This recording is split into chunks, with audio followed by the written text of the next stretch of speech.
Hébreux chapitre 2. C'est pourquoi nous devons d'autant plus nous attacher aux choses que nous avons entendues, de peur que nous ne soyons emportés loin d'elles. Car si la parole annoncée par des anges a eu son effet, et si toute transgression et toute désobéissance a reçu une juste rétribution, comment échapperons-nous en négligeant un si grand salut, qui, annoncé d'abord par le Seigneur, nous a été confirmé par ceux qui l'ont entendu, Dieu appuyant leur témoignage par des signes, des prodiges et divers miracles, et par les dons du Saint-Esprit distribués selon sa volonté. En effet, ce n'est pas à des anges que Dieu a soumis le monde à venir dont nous parlons. Or, quelqu'un a rendu quelque part ce témoignage. Qu'est-ce que l'homme pour que tu te souviennes de lui? Ou le Fils de l'homme pour que tu prennes soin de lui? Tu l'as abaissé pour un peu de temps au-dessus des anges.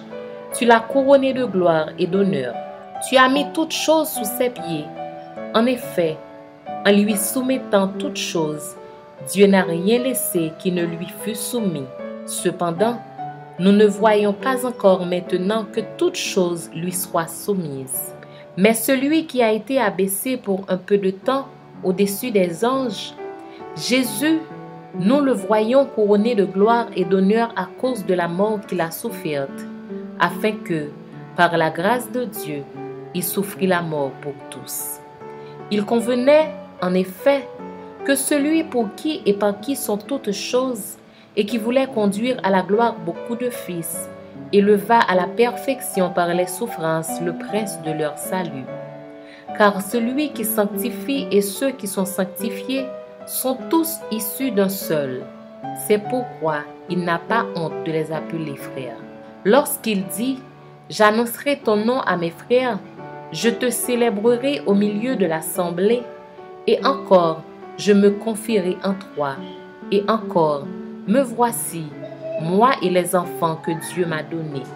Ainsi donc, puisque les enfants participent au sang et à la chair, il y a également participé lui-même, afin que par la mort, il anéantisse celui qui a la puissance de la mort, c'est-à-dire le diable, et qu'il délivra tous ceux qui, par crainte de la mort, étaient toute leur vie retenus dans la servitude.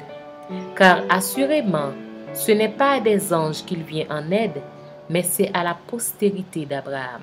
En conséquence, il a dû être rendu semblable en toutes choses à ses frères, afin qu'il fût un souverain sacrificateur miséricordieux et fidèle dans le service de Dieu, pour faire l'expiation des péchés du peuple.